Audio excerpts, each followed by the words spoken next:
Good morning. It is Friday, the 23rd of January. I'm Maeve McMahon, and this is Europe Today, your daily dose of European news and analysis, live here on Euronews.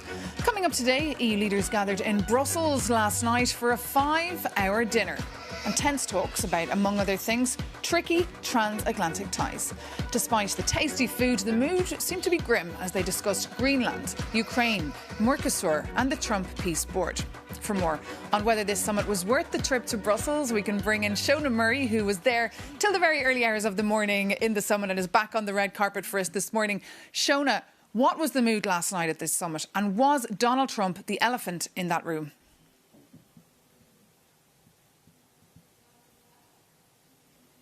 We can't hear anything. Really ring Sylvan there, really. I think Shona's having difficulties there listening to us. Yes, Shona please. Murray, can you hear us? I just got cut off. I just got cut off. Ring Sylvan. We're having some difficulties there.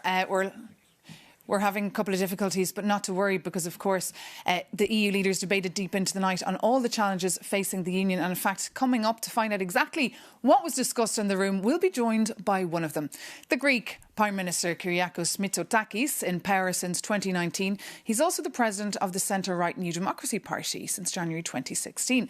Affiliated with the European People's Party since coming into office, he's been focusing on economic reforms and attracting FDI. Good morning. Good morning. I'm happy to take Shauna's Absolutely. place. I mean, it's wonderful to have you because as our viewers are probably wondering what goes on at those EU summits, what do you talk about until the early hours of the morning? And last night was rather tense. We see EU leaders visibly exhausted, Prime Minister. Is this because of their workload or is this because of Donald Trump? Well, first of all, I can tell you that these summits are complicated. There are, 27 of us, and if you also include the High Commissioner, the President of the Commission, the President of the Council, it takes a lot of time to go around the table. But I think yesterday was a very good discussion. There is, in spite of the sense of restlessness, a real, sense of purpose about Europe getting its act together. The transatlantic relationship is becoming more complicated. It needs to be managed in a different way. And was Donald Trump the elephant in the room? Well, Europe needs to stand up for its own interests. Of course, the U.S. president was mentioned. I think it is good that he made comments to clearly indicate that he wants to de-escalate the situation in Greenland. I think it is very positive that Europe stood up with one voice, maybe with one exception, to defend Denmark and Greenland. Tell us about the exception. And the exception is Hungary. This has been the case over the past year, so this should come as no surprise. But I think we found a way to work around this problem and to send. What about the other exception? I mean, I watched that video clip from Fico, the Prime Minister of Slovakia, who I believe was sitting right beside you. He was criticising the summit, saying it was a waste of time. He was very critical of EU leadership as well. What did you say to him? Well, we can look at the glass half empty or we can look at the glass half full. What I can tell you is that the whole strategic autonomy debate is picking up steam. I was one of the first proponents that we need to invest more in our common defence and we need to sort out our competitiveness issues. But what did you say to him? What do you say to disruptive leaders who sit with you in that room for 5 hours? Well, I think we all have to be cordial and respectful. And this is also true when it comes to the US-European relationship. It was also reflected in the statements made by Antonio Costa. I think we're all very frank in these discussions. People need to understand we're by ourselves. There are no advisors. No phones? No phones. In this case, also no conclusions, which makes it easier to be very open and occasionally quite blunt in expressing our views. And did you discuss Donald Trump's Board of Peace? We know that Hungary has joined, Bulgaria also joined. What was the consensus on it last night? I think the consensus is that what has been announced by Donald Trump goes way beyond this UN Security Council mandate. I think it is important that the US is involved in the reconstruction of Gaza. I don't think that we would have had a truce without the involvement of Donald Trump.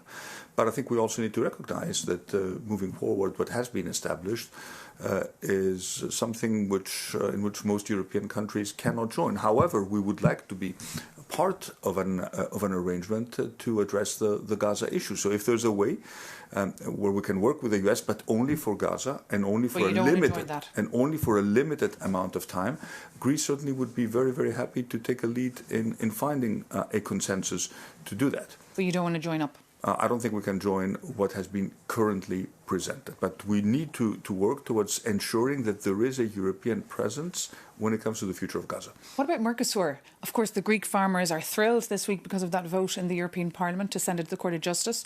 What is your view there? My view is very clear. I mean, there are more benefits than drawbacks when it comes to these big international trade agreements. The Commission President and the President of the Council are going to India. I'll be going to India in a couple of weeks. We need to establish trading relationships with other countries or other groups of countries. We are a medium-sized, open economy. We're the leaders in global shipping. We have every interest in ensuring a rules-based international order that favors free trade. I wanted to ask you also about Ukraine, of course, and President Zelensky's speech in Davos being very critical, but we will have to leave it there. Thank you so much, Prime Minister, for being with us here live. Thanks for having me. On Euronews on Europe Today. Do come back very soon. I believe we can now try and head back to the EU summit there and bring in our Shona Murray, who we were having a little bit technical difficulties earlier catching Shona Murray. Good morning, Shona. Lovely to have you with us. Just tell us, bring us up to speed on the mood from the journalist perspective, of course, because the press spent the night on a packed floor trying to report on what exactly was going on inside the room. What was the mood? Well, Maeve, you know, I've been covering EU summits for a long time, even throughout the challenging moments of the Eurozone debt crisis. And I can say overall the mood, not really with journalists necessarily, but also with politicians, was one that was particularly despondent. Now, we know, obviously, that the issue of tariffs had been averted at the last minute, but the damage to the EU-US relationship has really been very long-lasting. Trust has been very much eroded. If you look at the language throughout the week, Bart de Wever, the Belgian Prime Minister, using language saying that if Europe doesn't unify, it'll be a happy slave of Donald Trump. We also heard from Mark Carney, the Prime Minister of Canada, a NATO ally, saying that the world order is fading and that the might and right of the strongest is basically playing out and the weak must suffer. So it's within that context that we heard about how Europe really needs to move away, diversify away from the United States, become more independent. We heard from the Prime Minister there talking about strategic autonomy. And Ursula von der Leyen, President of the European Commission, really made this point in her press conference. It was very clear in the discussion that we were successful in withstanding by being firm but non-escalatory and, most importantly, very united. But there was also a discussion on the clarity with which we know that we have to work more and more for an independent Europe. This is not something which happened overnight. This is hard work.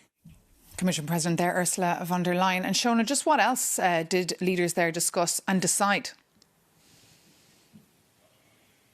Well, it was all very intertwined, Maeve, because really the idea of this summit was an extraordinary summit based on the actions and the language of Donald Trump. So the strategic autonomy piece was important. And then linking onto that was, of course, Mercosur, because we heard from the European Parliament during the week that they had sent the legalities of Mercosur to the European Court of Justice, which will, of course, delay its implementation. So European leaders decided to implement this in a provisional basis to get it going, saying that really the trade agreements now of Mercosur has 700 million people, that needs to be in place if Europe has any chance of being independent from the United States. And of course, there was also a strong discussion on this board of peace that you mentioned there with the Greek Prime Minister. The EU has real concerns about the level of this and whether or not it's in contravention of the United Nations Charter. Maeve. OK, Shona Murray, thank you so much for that live update there from the red carpet there at the EU Council. Well, Ukraine was also discussed last night at that EU summit after President Zelensky's speech at the World Economic Forum in Davos yesterday. The Ukrainian president also held talks with Donald Trump. For more, we can cross over now to Euronews' correspondent Sasha Vakalina, who's been reporting from Switzerland for us all week long. Good morning, Sasha. Just bring us up to speed, please, on Zelensky's speech in Davos. He was very critical of European allies. I say this is the first time we hear from Ukraine's president this kind of such a harsh criticism for Europe. This is something that Brussels is rather more used to hear from Washington, but not from Zelensky, also the country who wants to be the member of the European Union. He went on about how Europe is not ready to defend itself, first of all, and this is when he gave the example of Greenland. Zelensky also found a term for that, calling it the Greenland mode. And he said this is what Europe has to stop. It has to get out of the Greenland mode. When Europe, as he said, is waiting for somebody to do something one day. Let's take a listen. Europe needs to know how to defend itself. And if you send 30 or 40 soldiers to Greenland, what is that for? What message does it send? What's the message to Putin, to China? President Zelensky there comparing as well the EU to Groundhog Day, saying nothing had been done in a year. But meanwhile, Sasha, American, Ukrainian and Russian delegations will be heading to Abu Dhabi today for their first ever trilateral talks since the war began. What should we expect? This is indeed in itself a sign of a progress, May. We also know that Trump's special envoy, Steve Witkoff, he was already in Moscow, is in Moscow, and he met with Putin. Now, these meetings took place while President Trump was meeting President Zelensky here at Davos. So this is the next step for those trilateral talks that are starting today. Now, the tricky part is that after these talks with Putin, between Putin and Witkoff, the Kremlin said that the problem remains for them, and the main obstacle is the territorial concessions. And this, of course, will be the hardest point for the teams to negotiate and to find some sort of an agreement. Indeed. Well, we'll keep a very, very close eye on that, Sasha Vakalina. Thank you so much for that live update on the last day of the World Economic Forum in Davos. As I said, for more of Sasha's reporting on that meeting as well later on today, do visit Euronews.com or download our app. But another man who took the main stage in Davos this week was the billionaire Elon Musk. The Tesla and ex-owner spent, though, most of his week trolling Ryanair and threatening to buy Europe's most successful airline. Jakub Janis takes a closer look. Come fly with me, let's fly away! Michael O'Leary, the Ryanair boss, could have quoted Sinatra in response to Elon Musk calling him an utter idiot on X. The reason for this sudden affection? A fight over Musk's Starlink Wi-Fi on board. In response, Ryanair boss launched a big idiot seat sale with cheap flights for Elon and all the other, quote, idiots, end quote. But away from the noise, how actually do their business models impact us? First, the environment. Ryanair's fleet of more than 600 planes emitted over 60 million tons of CO2 last year. Then again, data centers for X and Grok AI are part of an industry that consumes so many resources that in Ireland and the Netherlands they are threatening drinking supplies and triggering blackout alerts. So neither of them is exactly winning the Greta Thunberg award. Then there are taxes, and both X and Ryanair have Irish head offices. Ryanair hires 26,000 people and paid over 170 million euros in taxes last year. And X? After the recent layoffs, they have just over 100 staff left in Dublin. And thanks to reporting a massive loss, their tax bill was near zero. Finally, Ryanair claims they have a score of 90% satisfied customers. And to be fair, X-users are also very satisfied. Or at least that's what the Russian bots tell me. And yes, both are ruthless, but one is an American eccentric billionaire. And the other is, well, ours?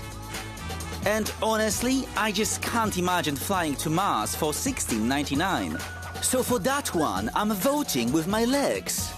Even if there is never any space for them on board.